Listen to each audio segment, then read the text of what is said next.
Success is the most overused word. Because we talk about success. Oh, this guy, he's really successful. Not these motherfuckers. So let's say I'm working at a company. Yeah, I'm the big boss. Let's say I'm a guy, I go to college, I go to this company, I work, I become a manager. I'm on $150,000 a year. I got a company BMW and I wear a suit and everyone at my job does as I say. By all measures, I'm a success now. But here's the truth. When I leave that company, no one gives a fuck about me. I'm a nobody outside of that one building. My wife doesn't want to suck my dick because I'm fat, because I didn't have time to train, so all I did was work. I got a BMW. I know hoes with BMWs. I didn't even consider that a car. That's not a luxury car. That's fucking basic. I'm pushing supercars. You're a nobody. You're not successful for shit. Success for a man actually comes in many realms. It's actually nothing to do with being good at your job.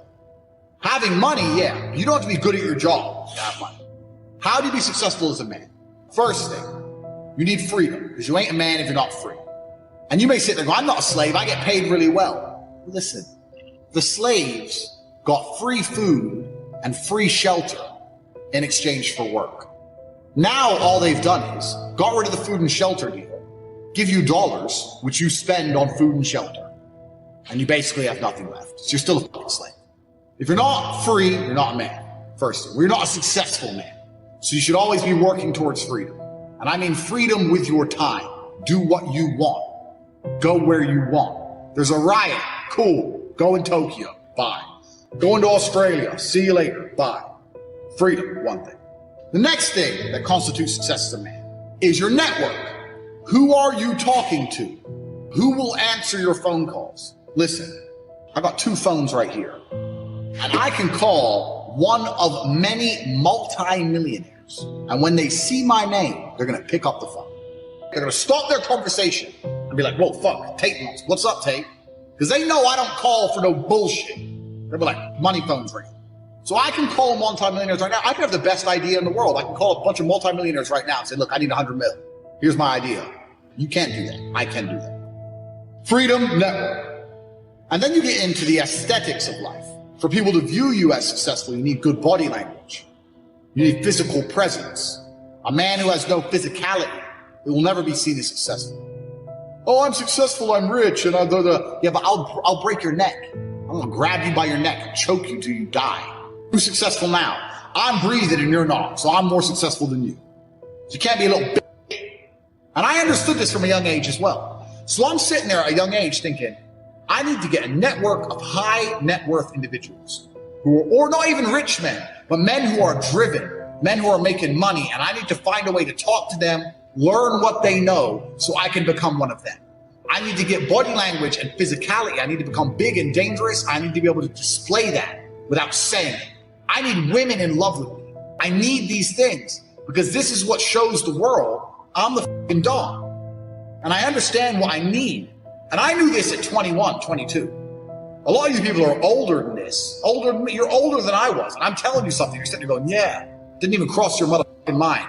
You've been too busy jerking off to Pornhub and not thinking about what you actually need to do to be successful in this life. So these are the things you need to be a high value man. Because if you have all those things and then you get some money and you have geographical and time freedom, you're now genuinely successful. Your mentality is heavily linked to your reality.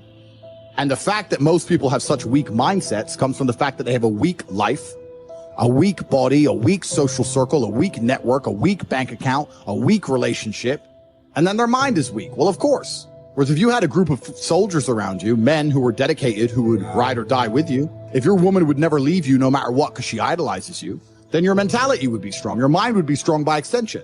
So if someone comes to me and goes, I doubt myself, I usually look at them and go, yeah, I understand why. You're a little fat piece of shit and you're stupid. Of course you do. There's how many people in this stream? 188,000, 168,000, whatever.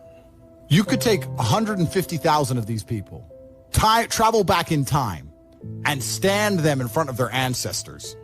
All the shit they went through just for this fucking cretin to be born and to look at him, listen to his life story, listen to what he does on a day-to-day basis, and they would feel nothing but fucking shame. Your ancestors did all that shit, all that struggling to survive, hunting and gathering, avoiding enemies, anything it took, dying at age 30 from a tooth infection, all the crap they went through just for you to be born so you could smoke weed and jack off. That's who you are? That's the end of your fucking bloodline? Do you feel no shame? Your ancestors will look at, most of these people, their ancestors look at them and feel nothing but fucking disgust.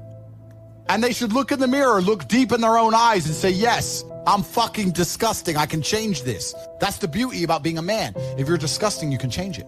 There's nothing stopping you changing it. You must accept it first. Most of these people, what they do is they hang around with other disgusting people, and then they're a little group of disgusting people, and they think, well, I'm not disgusting. Everyone's disgusting, and this is normal, and it's normal to be a fucking jerk off.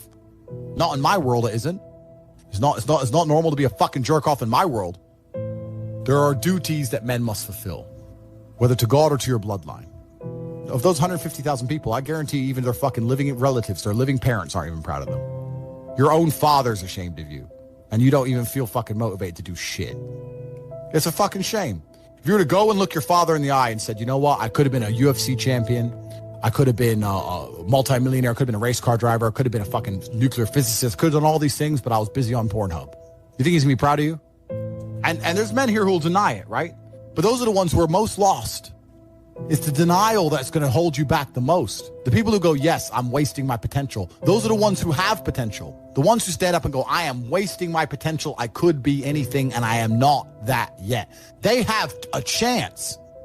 Depression is the ultimate motivation. Oh, so you're depressed. Okay, so you come along to me and you tell me you're depressed. I expect to see a huge list of what you're achieving per day. If you're unhappy with your life and you're depressed, I don't expect you to be popping pills and sitting laying in bed. I expect you to give me a huge list of everything you're achieving per day. Depression's a fantastic motivation. You know, but people are told the opposite. No, you feel depressed, that's wrong. You should be happy anyway. Take the pills, stay home, take some time off. Complete garbage. You're depressed? Okay, get up, go for a run, lift more weights, make more money, get a second job. You can outrun depression. I'm a man who's always believed, and I think every man understands this, action over inaction. And I think it was General Patton who said, a good plan today is better than a perfect plan tomorrow. You got to do something, and you got to do something fast. Just sitting around talking about it and hoping for things to get better. I don't know about you gentlemen, but every time I ran out of money in my bank and I thought I'm going to sit around and hope for something to come, it never really worked out. Right. It never worked out. You know, it's like you can't be sitting around waiting for things to happen to you. Also, I think, especially in the West, a lot of people's problems are all in their mind. And I'm not saying that mental conditions aren't real, because absolutely some are. But I try and explain to people, look, the only thing on the planet you have genuine control over is your state of mind. Like, you can't even control your health. You might get hit by lightning. You can't control other people. You can't control the weather. You can't control anything. The only thing you can affect in genuine real time is how you feel in your head. If someone comes to me and goes, oh, I get really shy and anxious, I'll say, so? Not, oh, okay, that must be horrible. No, so? Do it anyway. Yeah, but I'm shy. I don't care. No one cares. The whole world doesn't care. If you could drop dead tomorrow, the world wouldn't care. The sun's still going to rise. People are still going to go to work. So you're going to sit here and worry about speaking? As soon as you are granted life, you are guaranteed death. What you do in between is up to you. There are full-grown men waking up talking about, oh, you know, I just feel a bit down. You're not a fucking girl and you're not a kid. What do you mean you feel down? You're not in a trench in Ukraine. What do you mean you feel down? Name a period of human history where men were ever happy. You were either in a field plowing, in a field getting shot, marching at a cannon, sitting home hoping the barbarian hordes don't arrive on horseback to decapitate wife. When have men ever been happy ever? It's easier than it's ever been. You haven't even got to go to war. All you have to do is wake up, not be a dipshit, find some money, buy a half-nice car, get a half-nice apartment. Then you endlessly. You're still not happy? Well, then you're an idiot. Pain is the elixir of success. When people say this bad thing happened to me and I'm suffering, I say good. It is pain which is required. It's one of the elements in the chemical reaction. If the chemical reaction requires 5 particular distinct compounds and you have 4 and you're missing 1, it simply doesn't work.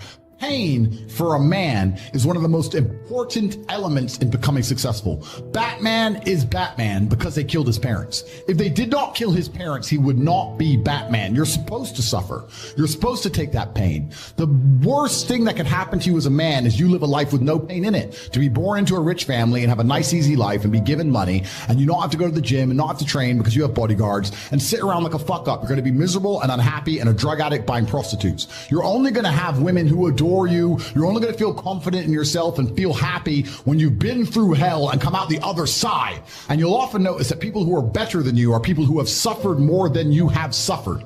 It's difficult to train every day. It hurts. I don't want to. I wake up and I'm busy. I have other things to do. I don't feel like doing it. So I force myself to do it 7 days a week, 365 days a year, so that I know I'm the kind of person who can do what he doesn't want to do when it needs to be done. How can you ever outcompete me if I can force myself to do the things I don't want to do and you cannot? Discipline is absolutely essential for success, and you need to get very comfortable and very used to the idea of understanding that training is never the wrong decision.